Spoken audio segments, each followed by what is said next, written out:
අයිබෝන් ළමයි ඔන්න අපි අලුත් වැඩක් පටන් ගන්න තමයි යන්නේ මේ පාර උසස් පෙළ ලියන්න ඉන්න ළමයින්ට සහ ලංකාවේ ඕනම ප්‍රදේශයක ඉන්න ළමයෙක්ට උදව් වෙන විදිහට අපි කළමනාකරණයේ පාඩම් ටික සම්පූර්ණයෙන් නිරවුල්ව මේ විදිහට වීඩියෝ මාලාවකින් ගේනවා විනාඩි 10කට වඩා අඩු වීඩියෝ තමයි අපි හදන්න උපරිම try එකක් දෙන්නේ ඒ නිසා කළමනාකරණයේ පාඩම් වලට අදාළව හැම concept එකක්ම ඔයාලට මෙහියුම් කළමනාකරණයේ පාඩමේ හැම concept එකක්ම මෙතන ඉඳන් බලන්න පුළුවන් වීඩියෝ වල අපි හැම පාඩමේ හැම කොටසක්ම නිරවුල්ව සහ සමරි නෝට් එකක් විදිහට මෙතනදී ගේනවා ෂෝට් නෝට් එකක් විදිහට ඔයා මේ වීඩියෝ එක බලන ගමන් පොඩි කොලයක් තියාගෙන මේ හැම එකක්ම නෝට් ඩවුන් කරගන්න මෙතන අපි ටියුට් වල දෙන ඒවා තරම් විශාල අර ලොකු විස්තර දෙන්නේ නැහැ මෙතනදී සරලව concept එක ඔලුවට දීලා මෙතනදී exam එකකින් අහන්නේ මොකක්ද කියලා ඔලුවට දෙන එක තමයි කරන්නේ ඒ නිසා මේ වීඩියෝ එක බලන ගමන් හැමෝම පොඩි කොලයක් තියාගෙන මේ හැම එකක්ම නෝට් ඩවුන් කරගන්න. හරි.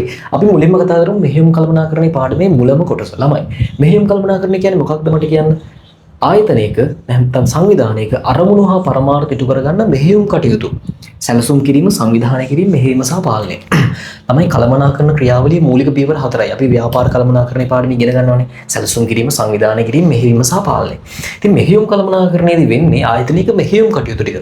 සැලසුම් කරන එක, සංවිධානය කරන එක, මෙහෙවන එක සහ පාලනය කරන එක. ඊට පස්සේ වලට යටින් දීලා තියෙනවා මොකක්ද මෙහෙයුම් කටයුත්තක් කියන්නේ කියලා. මොකද ළමයි මෙහෙයුම් කටයුත්තක් කියන්නේ? යෙදවුම් වලින් නිමවුම් හදන එක. සම්පත් යොදාගෙන අමුද්‍රව්‍ය යොදාගෙන නිමවුම් හදන එක. දැන් මෙතන මගෙන් අහන්න එපා සම්පත් මොනවද යෙදවුම් මොනවද කියලා. ඕන ලියා ගන්න යෙදවුම් ටික. මොනවද අපි 12 පන්ති ඉගෙන ගන්න යෙදවුම් ටික? භූමිය, ශ්‍රමය, ප්‍රාග්ධනය, ව්‍යවසායගතය, තොරතුරු, කාලය, දැනුම. ඔන්නවා තමයි යෙදවුම්. ඒකෙන් නිමවුමක් හදන එක තමයි මෙහෙයුම් කටයුත්තක් කියන්නේ. ඔන්න ඔය මෙහෙයුම් කටයුත්ත සැලසුම් කරන එක, සංවිධානය කරන එක, මෙහෙයවන එක සහ පාලනය කරන එක තමයි මෙහෙයුම් කළමනාකරණයේ පාඩමේදී අපි කතා කරන්නේ. කොහොමද ඒක වෙන්නේ කියලා. හරි. ඔන්න හැඳින්වීම. ඊට පස්සේ අපි කතා කරනවා තමයි මෙහෙයුම් කළමනාකරණයේ කාර්යයන්. මේකේ මූලික කාර්යයන් ටික. පළවෙනි එක තමයි නිෂ්පාදන ඉංජිනේරුකරණය, ප්‍රොඩක්ෂන් ඉංජිනියරින්. එතකොට ළමයි මේ ටික පාඩම් කරගත්තා නම් ගොඩ කළමනාකරණ මෙහෙම කළමනාකරණ කාර්යයන් වල මෙන්න මේ ටික නෝට් කරගෙන ওই ටික පාඩම් කරා නම් ඔයාට නිර්වචනයක් ගොඩනගන්න පුළුවන්. ඔයාට ටියුට් වල ලොකු නිර්වචන තියෙන්නේ. මේක පාඩම් කරගන්න ගොඩ. හරි. බලන්න ළමයි නිෂ්පාදන ඉංජිනේරුකරණය කියන්නේ මොකක්ද කියලා. නිෂ්පාදන ක්‍රියාවලිය. අවශ්‍ය යන්ත්‍රාගාර සහ යන්ත්‍රෝපකරණ. නිෂ්පාදන කාලසටහන. අවශ්‍ය ද්‍රව්‍ය. අවශ්‍ය ද්‍රව්‍ය වල ප්‍රමාණය සහ ගුණත්වය යන ආදී තීරණය කිරීම. මෙන්න මේ පහ ලිව්වා. ඒක තීරණය කරන එක තමයි නිෂ්පාදන ඉංජිනේරුකරණය. ඒ කියන්නේ නිෂ්පාදන ක්‍රියාවලිය ගැන බලන්න ඕනේ. ඊට පස්සේ අවශ්‍ය යන්ත්‍රාගාර අපිට නිෂ්පාදන කටයුතු කරන්න මොන වගේ යන්ත්‍රාගාරද ඕනේ සහ මොන යන්ත්‍රෝපකරණද ඕනේ. ඊට පස්සේ නිෂ්පාදන කාලසටහනක්. ඊට පස්සේ අවශ්‍ය ද්‍රව්‍ය අපිට මේ නිෂ්පාදන කටයුතු කරන්න කොච්චර අමුද්‍රව්‍ය ප්‍රමාණයක් ඕනේද. ඊට පස්සේ ඒ වගේ ගුණාත්මක මොන වගේ මට්ටමක තියෙන්න ඕනේ. අන්න ඒ සම්බන්ධයෙන් තීරණය කරන එක තමයි නිෂ්පාදන ඉංජිනේරුකරණය කියන්නේ. සරලයි. දෙවෙනි එක තමයි ළමයි නිෂ්පාදන සැලසුම් කරන එක. ප්ලෑනින් කරන එක. එතනදී වෙන්නේ අපි මොන භාණ්ඩයද හදන්නේ? කුමන භාණ්ඩ හා සේවා හදනවද? මොකක්ද අපි හදන භාණ්ඩය? මොකක්ද අපි හදන සේවාව? ඒක කෙසේද නිෂ්පාදනය කරන්නේ? අපි කොහොමද ඒක හදන්නේ? සහ ඒක කොපමණ ප්‍රමාණයකින්ද අපි හදන්නේ? බිස්කට් එකක් නම් අපි කොච්චරක් හදනවද? ඒක කොහොමද හදන්නේ?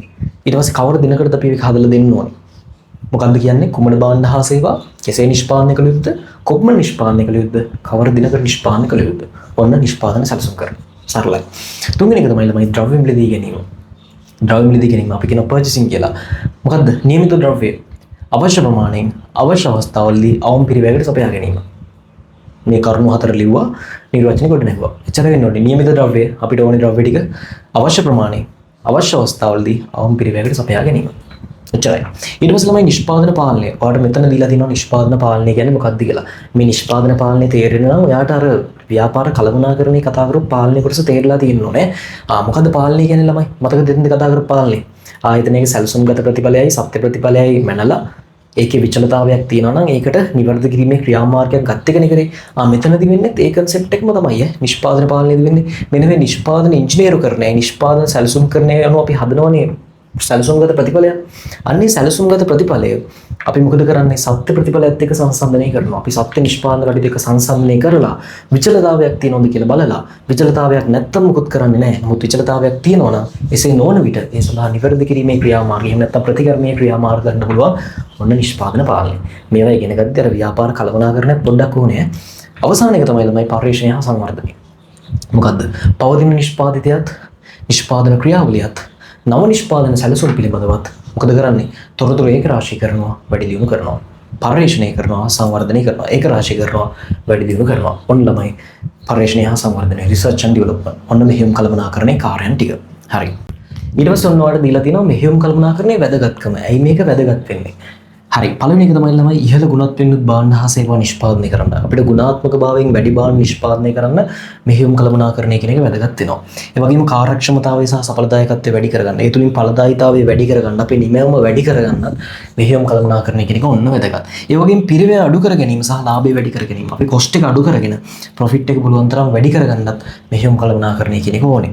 ඒ වගේම තරගයට සාර්ථකව මුහුණ දෙන්න. ඔන්න ඒ කරුණු හතර පාඩම් කරගන්න. මෙහෙයුම් කළමනාකරණයේ වැදගත්කම. මේ විදිහට ලියලා පාඩම් කරගන්න. හරි. ඔන්න මෙහෙයුම් කළමනාකරණයේ පළවෙනි කොටස හැඳින්වීම කරා. අපි ඊළඟ වීඩියෝ එකෙන් හම්බෙමු මෙහෙයුම් කළමනාකරණයට අදාළ නිෂ්පාදන ක්‍රම කියන කොටසත් එක්ක. එහෙනම් හැමෝටම ජය වේවා. අයබෝවන්.